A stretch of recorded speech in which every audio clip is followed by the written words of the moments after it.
Um oferecimento Concórdia Home Center, Paraíso Supermercados, High Speed, Internet Fibra Óptica. Olá, sejam bem-vindos. Esse é o programa Nova Cena dos canais Nova Andradina TV. E o nosso assunto de hoje é economia. Mas antes da gente passar para o nosso entrevistado, eu quero lembrar vocês para se inscreverem nos nossos canais no YouTube, Nova Andradina TV, e nas redes sociais, Facebook e Instagram. Rodrigo Aguirre, ele é dentista, mas hoje vai falar sobre economia. Dentista pode falar sobre economia? Não tinha que ser um economista? Eu acredito que a economia está na nossa vida em tudo. Desde a gente comprar um pãozinho no mercado até nos equipamentos que eu uso no meu consultório, por exemplo. Então, a economia está na nossa vida a todo momento. Rodrigo, o mercado financeiro tem estado muito em pauta nos noticiários. Sempre esteve, né? Mas recentemente a gente vê que houve um plus na abordagem, nas redes sociais, influencers voltados para o mercado financeiro em ascensão. A que é que você credencia esse crescimento e de que modo o cidadão comum, entre aspas, eu digo, aquele que não trabalha, não milita diariamente no mercado financeiro, como é o seu caso, que é dentista, pode observar essa movimentação? Bom, eu acredito que o ingresso das pessoas físicas na Bolsa de Valores, agora no ano de 2020, teve um acréscimo de 92% desses novos CPFs de pessoas físicas. Eu acredito que é uma evolução do tipo de investimento do brasileiro, que tem a poupança, como antigamente uma forma de investimento. Essa poupança não tem mais retorno hoje em dia, né? Ela não consegue sequer acompanhar a inflação. Então, diante da procura de novos investimentos e também por causa da grande mídia que tem em cima da questão da Bolsa de Valores, começou-se uma nova procura de um novo tipo de investimento. E alguns mitos ou verdades a respeito do ingresso no mercado financeiro? Você, por exemplo, já atua no mercado há quanto tempo e como que foi o seu início? Quando que você pensou, isso aqui é legal, vou começar a pesquisar mais? A primeira vez que eu tive contato com o Home Broker, que é uma plataforma que você utiliza para poder comprar ações na Bolsa de Valores, foi quando eu estava na faculdade ainda. Um amigo me apresentou uma plataforma digital virtual, você não colocava dinheiro de verdade e você meio que brincava como que você comprava, vendia, como que era a sua estratégia ali naquele momento. Depois disso, não tive mais, não mexi mais, essa página acabou não tendo mais continuidade. Conhecido um amigo meu aqui em Nova Andradina, o Dr. Walter Bernegosa Jr., conversando com ele sobre investimentos. Ele também mostrava bastante conhecimento. Comecei a pegar algumas coisas com ele e comecei a fazer algumas coisas. Aí comecei a ganhar um dinheiro razoável, mas depois não deu muito certo. É porque quando você faz alguma coisa que você não tem um conhecimento, você acaba devolvendo para o mercado. E foi o que aconteceu comigo. Eu comecei perdendo, depois ganhando e depois perdendo mais ainda.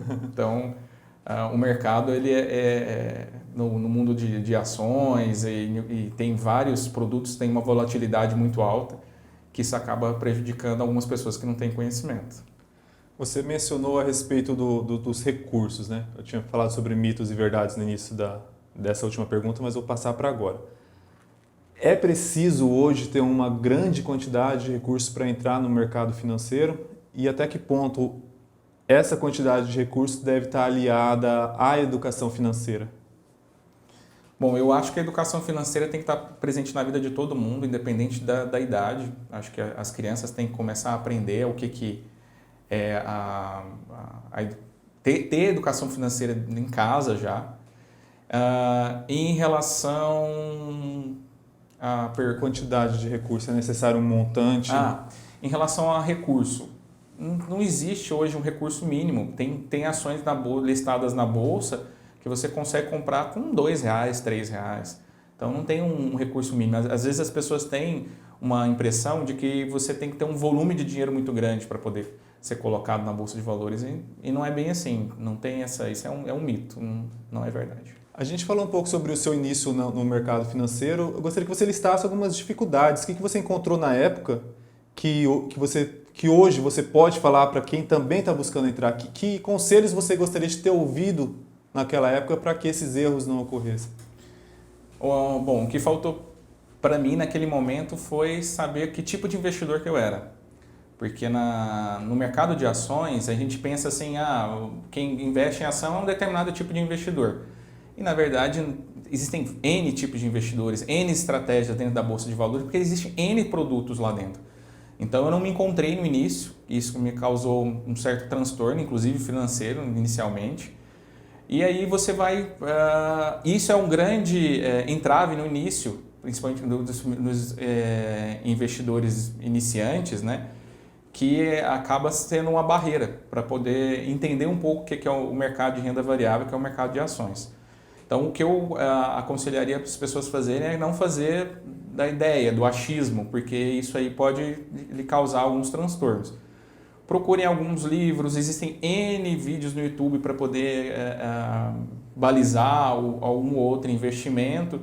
Existem empresas hoje que têm aplicativos empíricos, enfim, N outros aplicativos que têm um custo muito baixo e que ajuda no início o que é e explica o porquê daquela chamada de um investimento, uma compra de uma determinada empresa, por que naquele momento. Então é interessante a pessoa ter um norte primeiro, não começar da cabeça e acabar tendo algum problema futuro depois.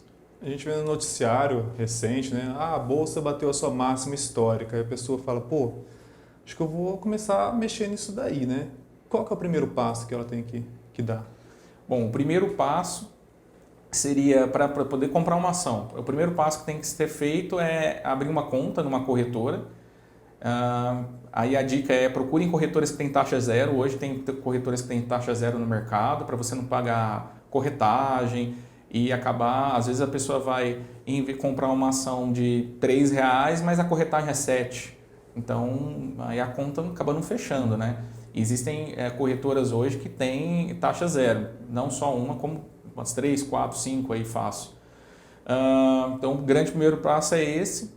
Assista alguns vídeos no YouTube ensinando a mexer no home broker, que é o home broker onde você vai comprar as ações e vender as ações também. Já aconteceu vários casos de colegas que eu vi na hora de vender, ele estava comprando mais ainda. Então tem que ter não é difícil, é simples, mas o calor da emoção ali nas primeiras compras acaba atrapalhando um pouquinho. As próprias corretoras também disponibilizam muitos vídeos educativos. Isso. Né? As corretoras elas têm vídeos explicativos de como trabalhar o home broker e também tem muitas salas onde tem os tutores, que você faz compra junto com eles, que eles chamam de call. Quando eles dão uma call para você poder comprar um determinado ativo, uma determinada ação, num determinado preço e que você vai vender ali para frente, ou não, ou você vai segurar um determinado tempo. E aí eles explicam qual é a estratégia certinho. Eu abri minha conta na corretora e falei, bom, agora eu vou comprar minha primeira ação, não tenho muito dinheiro, vou comprar ação separada, do mercado fracionário que fala, né? O que a pessoa deve levar em consideração no momento de optar por determinada empresa? Ela deve... existem várias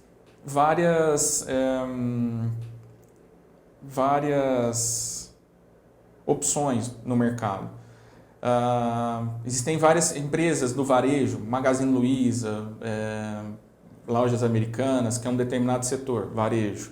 Outras, Vale do Rio Doce, Gerdau. Então ele tem que saber mais ou menos aonde que é o que ele gostaria de estar investindo naquele momento. E o ideal de ter o tutor, entre aspas, por trás, é justamente isso, ver o que o mercado hoje está precificando um determinado ativo e ele achar naquilo lá uma oportunidade. Então, por isso que é arriscado pensar em algumas determinadas ações. Se a gente for pensar, existem empresas que fazem propagandas muito apelativas, pegando o Magazine Luiza, por exemplo, como exemplo, que no início a ação valia R$2, chegou a bater R$100. Então, se você tivesse investido ali, você teria um retorno imenso. Mas será que era o momento? Será que não era? Então, o tutor eu acho que vai ajudar bastante isso no início, para a pessoa não... eu vou comprar a Petrobras porque Petrobras é bom. Mas será que agora é o momento da Petrobras? Então, eu acho que o tutor vai ajudar bastante na tomada de decisão aí. E é lógico, a pessoa vai pelo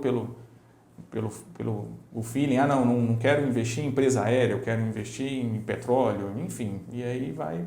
No que ele mais gosta, vai procurando determinadas pessoas para ir seguindo e para poder fazer o seu investimento. Primeiro seria verificar o setor, o potencial de crescimento do setor e depois as empresas dentro daquele setor específico. Isso. E... Peraí que sumiu. Eu nem vou desfazer a mão para não atrapalhar na edição, hein? Vou lembrar.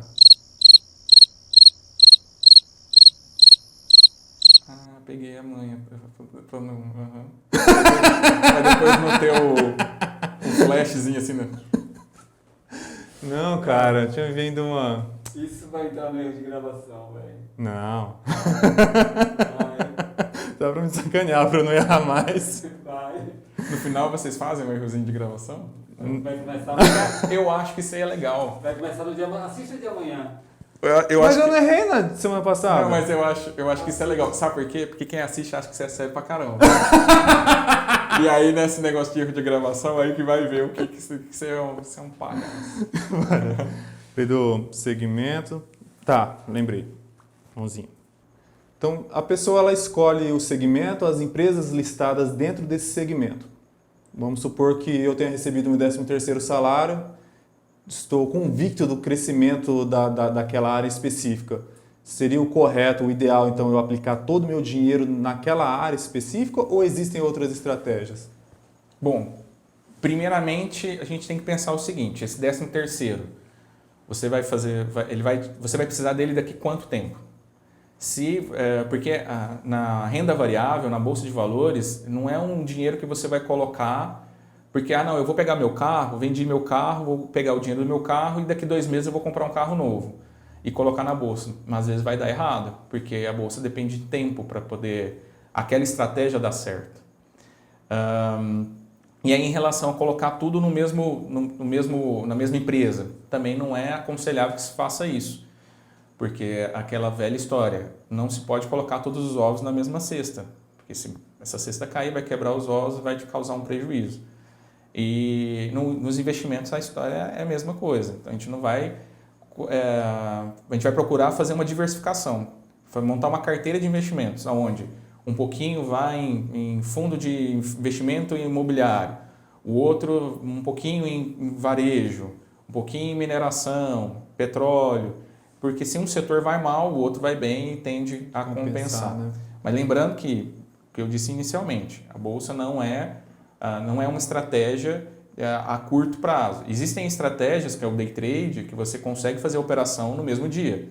Só que é uma estratégia que tem uma volatilidade muito grande. E tudo que tem uma volatilidade muito grande, você pode tanto perder bem como ganhar bem também. Aí depende da estratégia de cada investidor. Para quem não sabe, o Rodrigo ele é CPA 20, que é uma certidão, uma certificação de profissionais, de pessoas que atuam, militam na área. Então vai uma pergunta de CPA 20 ou CPA 10 para você. Quais são os riscos que ocorrem dentro desse sistema financeiro da renda variável? Bom, existem alguns riscos. O risco de mercado, que é aquele que a gente não consegue prever para onde o mercado vai. Então, é a situação do mercado. O que aconteceu no ano passado? As bolsas tiveram uma queda no mundo todo, não só no Brasil, mais ou menos por volta ali no mês de março.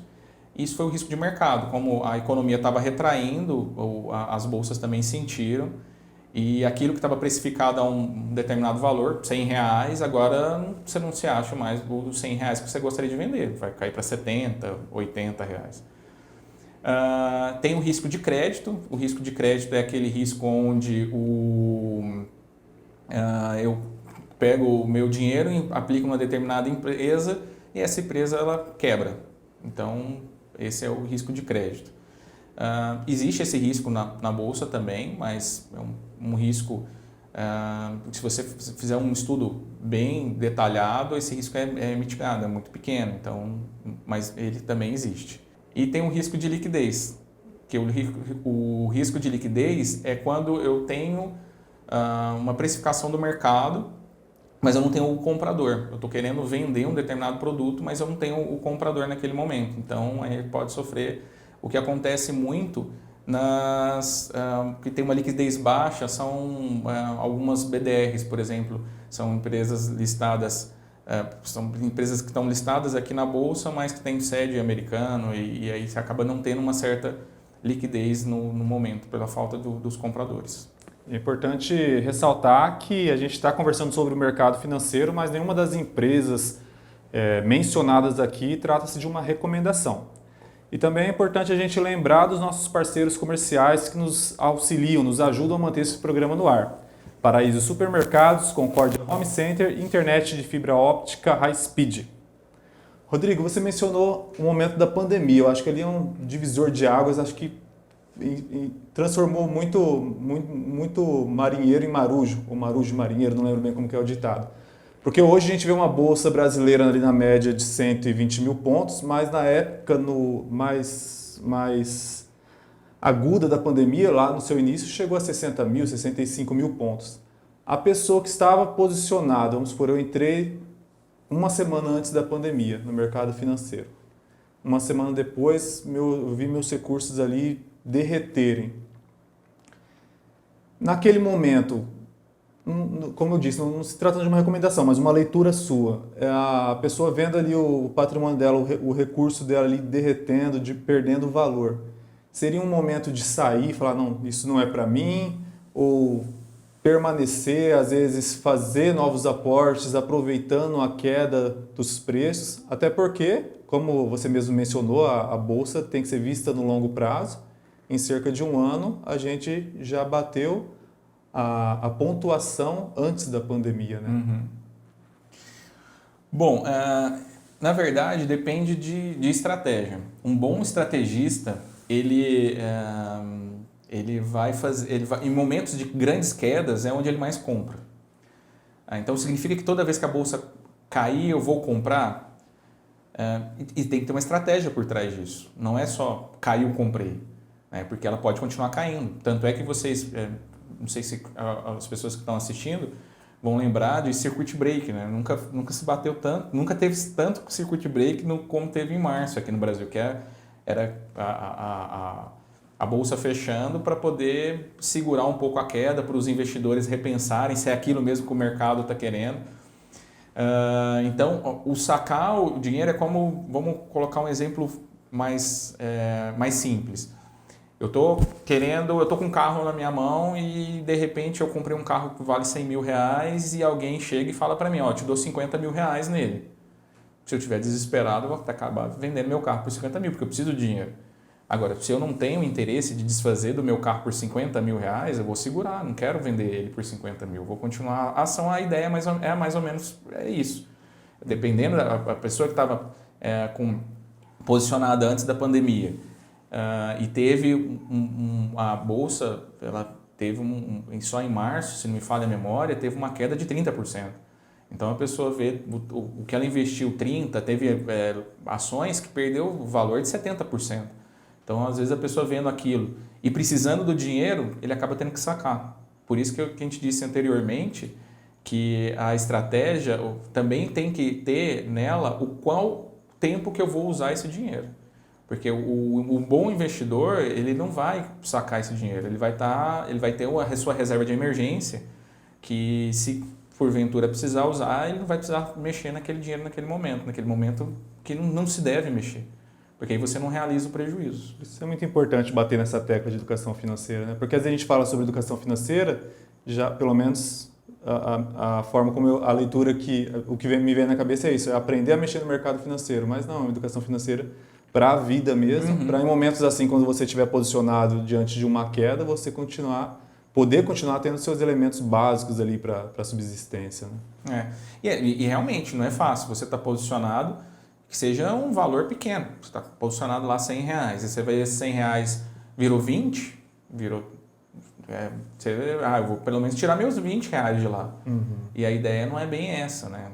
A tendência, e a história sempre mostrou isso, que a bolsa sempre volta. E sempre volta para até batendo o recorde anterior. Só que vai demorar quanto tempo? Não se sabe. Se todo mundo soubesse, ficaríamos milionários, né? Então, e esse tempo pode demorar 1 ano, 2 anos, 3 anos, não se sabe.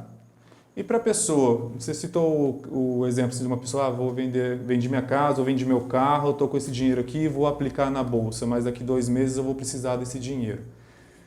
A pessoa que está com esse recurso em mãos e vai de fato precisar usar num intervalo de 2 meses, 6 meses, ela tem uma alternativa além da bolsa de valores para deixar esse recurso alocado até chegar o momento de precisar utilizar para essa compra que ele vislumbra, que planejou?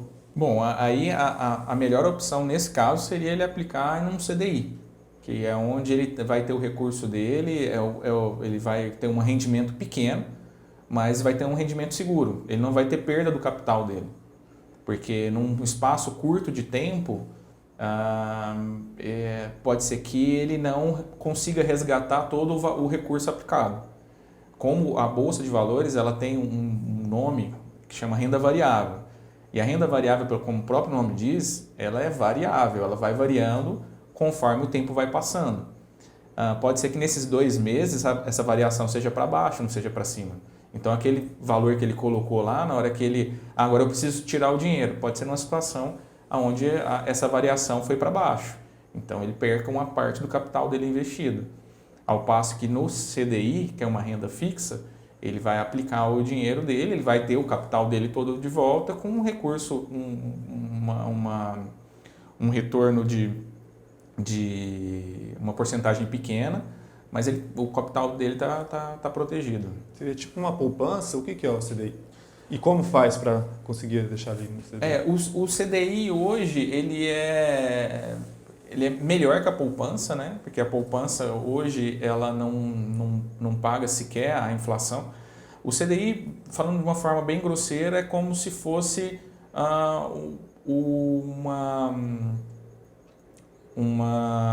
pelo menos você está não perdendo, o seu dinheiro não está perdendo valor. A inflação não está corroendo o seu dinheiro. Então você está pelo menos empatando com a inflação.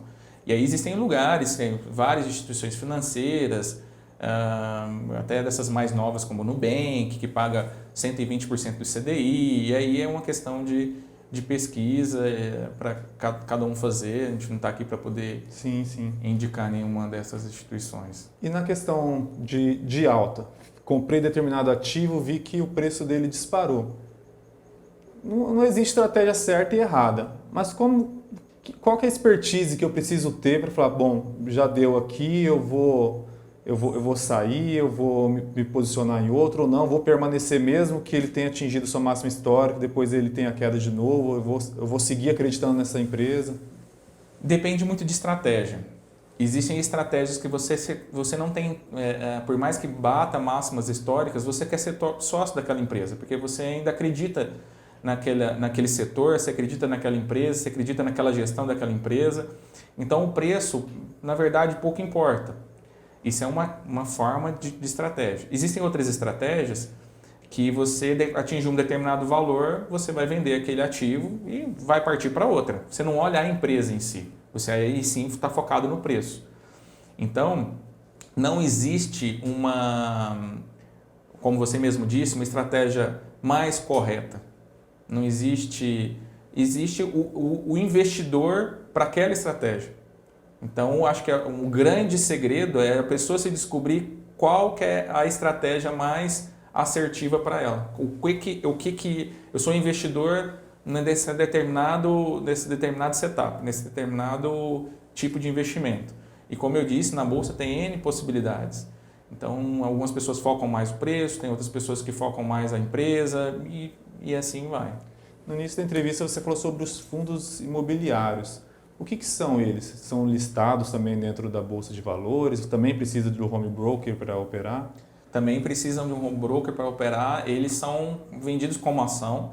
A diferença é que, e até aproveitando o que você disse anteriormente, em relação às ações elas são fechadas em lotes geralmente de 100 ações. Então eu vou comprar uma ação da Vale, que hoje bateu aí cerca de R$119 reais. Se eu vou comprar um lote de 100 ações, seria R$11.900. Tá, então, nossa, não tem todo esse dinheiro, mas aí você pode comprar uma ação fracionada. Então, você pode comprar uma ação da Vale a R$119 reais, por exemplo. No mercado de fundo imobiliário, você também pode fazer a mesma coisa. Você pode comprar uma ação desse fundo imobiliário. E aí os fundos imobiliários eles são divididos em várias possibilidades. São galpões logísticos, shoppings, e são grandes shoppings, como Iguatemi, por exemplo. Então, lajes corporativas, e, enfim, N fundos que cada fundo vai mostrar um determinado setor, vai focar um determinado setor. Então, vai do investidor acreditar naquele ramo. Eu acredito mais na questão de shopping. Shopping é um setor que sentiu bastante com a pandemia. E aqui, de novo, a gente não está aqui para recomendar nada, mas eu acredito que exemplos, que vai ter um aquecimento bom aí na questão dos shoppings, voltando as coisas à sua normalidade. Rodrigo, e sobre as nomenclaturas dentro do mercado? Swing trade, day trade, o que é isso? Bom, day trade é uma estratégia que você compra e vende no mesmo dia. Swing trade é uma estratégia que você compra hoje e vende amanhã, vende daqui a um mês, vende daqui a um ano. Então, não tem uma data definida para venda. Então, e dentro do swing trade ainda tem várias denominações, como buy and hold, que você compra, é aquele que eu disse antes, você é sócio da empresa, você não tem interesse de vender, e é um swing trade, que em algum momento que você acha que você quer vender, você vende a ação. Outros termos bem comuns quando a gente começa a pesquisar sobre esse assunto. O consultor chega lá, a pessoa do corretor, o profissional, esse é o momento de small caps, esse é o momento de mid caps. O que é isso? Como que a gente pode transportar de uma forma clara? As empresas que estão listadas em bolsas, elas são classificadas como blue chips. E as small caps e as mid estão no meio. Small são empresas pequenas que estão iniciando agora, abrindo capital agora na bolsa, e tem uma tendência a crescimento muito grande. Essas empresas não são boas pagadoras de dividendos, porque essas empresas focam o que elas arrecadam para o próximo crescimento da empresa. As blue chips, elas são empresas já grandes, consolidadas no mercado, como uma Vale, uma Petrobras da vida, onde elas não têm tanto para crescer mais, ela já é muito grande. E são geralmente boas pagadoras de dividendos. E as mids estão ali no meio do caminho, né? Elas são medianas em relação ao pagamento de dividendos e também porque elas aplicam uma parte do capital no crescimento da empresa. Você mencionou dividendos. O que seriam os dividendos? A partir do momento que você compra uma ação de uma empresa, você acaba se tornando sócio dela. E você acaba participando do lucro dela também. Então, conforme fecha o balanço dessa empresa, essa empresa ela faz um determinado cálculo aprovado em assembleia e tudo mais, aonde é determinado um valor X por ação. Então você está posicionado lá em 100 ações, e a empresa X vai pagar R$1 por ação, então você vai receber esse dividendo, vai receber na sua conta da corretora R$100 numa determinada data que eles colocam fecham dentro da assembleia. O que muitas pessoas também falam, os especialistas, você precisa fazer o preço médio da sua ação. Explica pra gente. Um preço médio seria fazer o seguinte, eu estou posicionado numa ação X e essa empresa ela cai o preço. E eu acredito na empresa, então eu vou lá e compro mais um pouquinho. Então aquilo que eu comprei a um determinado valor, R$10, e ela foi para 8, e aí eu fui lá e comprei R$8. Então, eu estou diminuindo o meu preço médio que anteriormente era de 10. Porque eu acredito que essa empresa, no futuro, vai dar bons frutos. Então, eu vou estar posicionado de uma forma melhor do que eu estava posicionado anteriormente. Você mencionou sobre quedas. Sempre quando a gente vê uma empresa em queda, por exemplo, é um momento, uma oportunidade de compra? O que a pessoa deve levar em consideração, além do preço que ela acredita estar baixo para o momento? Quando uma empresa cai o seu valor de mercado na bolsa, o que mais deve ser levado em consideração é que empresa que é. Ao contrário que todo mundo pensa, na bolsa é tudo muito às claras. Não tem como, por exemplo, uma empresa esconder balancete e tudo mais. Tudo é muito... Os fatos relevantes são publicados. Então, o grande segredo é acompanhar aquela empresa. Para ver por que ela está caindo. É notícia? É boato? Ou é algum problema na gestão da empresa? Então, se é notícia, isso tende a voltar. Agora, se é alguma coisa dentro da empresa, trocou o diretor, o presidente, e isso pode alterar alguma visão dentro da empresa, ou o seu próprio nicho de mercado foi alterado por algum determinado motivo, aí eu acho que não é um bom momento para o investidor estar entrando. Rodrigo, muito obrigado por aceitar nosso convite e responder todas as nossas perguntas. Uma aula praticamente. Obrigado. Me coloco à disposição. É um assunto que eu conheço o Marcos já faz algum tempo já. E é um assunto que a gente gosta muito de conversar. E estamos à disposição. Quando precisarem, é só chamar. Pode deixar.